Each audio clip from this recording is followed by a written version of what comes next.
Comme n'importe quelle option en fin de première, on demande l'option et si on a un niveau correct en maths et envie de faire des maths à un niveau un petit peu plus élevé que simplement les maths en terminale, on rentre en maths experte.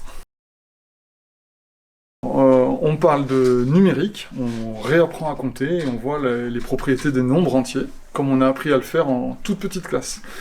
Et aussi en fin de collège. On parle de vecteurs, on parle de suites, et on découvre des nouveaux objets mathématiques, en particulier les matrices, les graphes, voilà, qui sont propres à ce cours, qu'on découvre que en maths experte et pas dans le cadre du cours de terminale.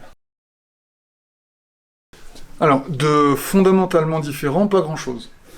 Par contre, on va un petit peu plus loin et on fait des choses un petit peu plus difficiles. Pour faire le parallèle avec le ski que j'aime bien, on ne se contente pas de skier sur des pistes bleues et vertes, mais on va assez souvent vers des pistes noires en fait. Voilà. Mais ça reste du ski. Alors déjà, il faut avoir très envie de faire 3 heures de maths en plus. Il faut avoir envie de réfléchir, de se prendre la tête, et souvent de faire des choses qu'on n'arrive pas à faire normalement. Pour les maths, c'est encore plus abstrait, en fait, que on est vraiment dans la partie la plus théorique et la plus abstraite, même si on fait aussi des opérations simples, des multiplications, des additions, ça nous arrive, on fait même là du coloriage aujourd'hui, par exemple avec les élèves. Alors, plus qu'utile, elle est indispensable pour des élèves qui veulent rentrer en classe préparatoire scientifique. Mais aussi pour tous les élèves qui ont envie de continuer à un niveau un petit peu élevé en sciences, en maths et en sciences. Voilà. Donc ça peut être pourquoi pas en médecine, ça peut être en archi, ça peut être... voilà. 3 heures au lycée, et à la maison, ce sera peut-être aux élèves de le dire, au moins 3 ou 4, je pense. Le fait de voir les maths sous un autre angle, déjà, c'est pas que du calcul, il y a aussi pas mal de démonstrations qui nous expliquent, qui nous permettent de démontrer certains principes de mathématiques, tout ça. C'est plus difficile que des maths normales. Ouais. Mais après, ça reste sympathique. Ouais, c'est ça, c'est sans prise de tête et on fait vraiment ça. C'est vraiment pour le plaisir de faire des maths, en fait, en quelque sorte. Faut aimer les maths. Parce que ça fait un plus sur le dossier, du coup il y a certaines écoles qui t'acceptent pas si t'as pas pris cette option.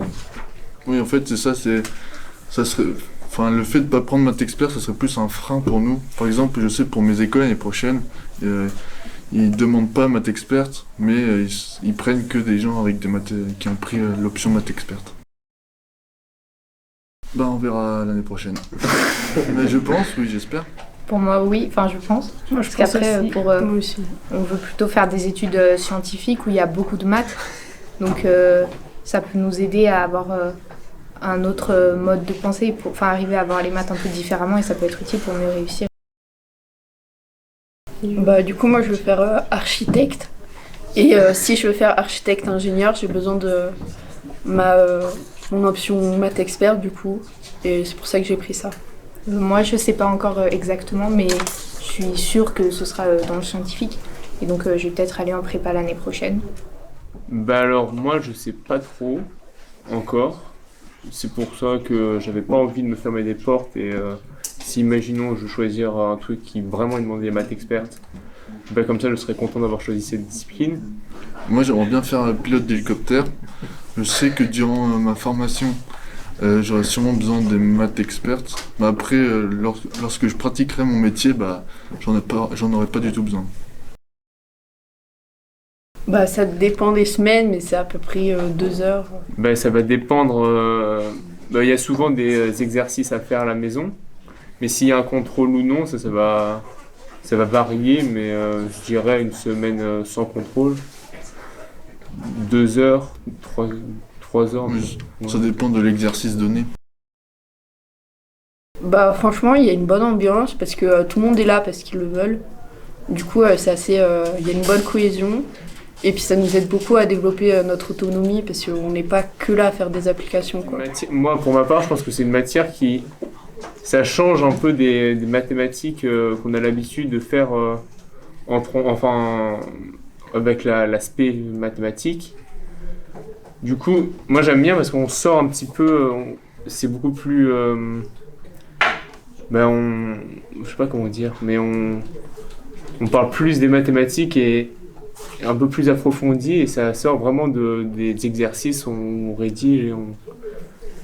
Oui, et après, comme ça reste une option, ça reste sympa, on prend Oui, ça à la c'est ça. légère, enfin, on se Ouais, met pas c'est- la pression avec. C'est ça. Bah, que c'est une bonne idée s'il aime les maths. Et que 3 heures en plus, c'est pas tant que ça dans la semaine. Surtout que s'il se loupe, c'est pas très grave, ça compte pas vraiment sur le bulletin, quoi. Bon, qu'il y aille, hein, faut pas hésiter.